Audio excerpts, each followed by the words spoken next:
ఒకసారి చూడండి. మీ మమ్మీ ఎప్పుడైనా అది విమ్ లిక్విడ్ రా, నీళ్ళు పోస్తారు దాంట్లో.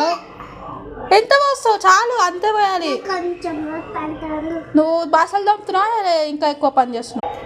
మమ్మీ పొద్దు ఎట్లా దొంగతారు చూడండి. లేట్ దొంగతారు కదా. లేట్ పడతా. జల్దీ దొంగతాము. అయితే జల్దీ దోమ. అయితే మమ్మీ వాళ్ళు లేట్ దోముతారు, నువ్వు జల్దీ దోముతావా? అబ్బో,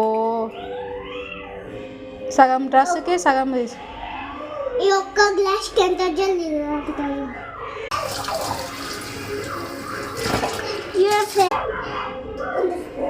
తాగుతావు?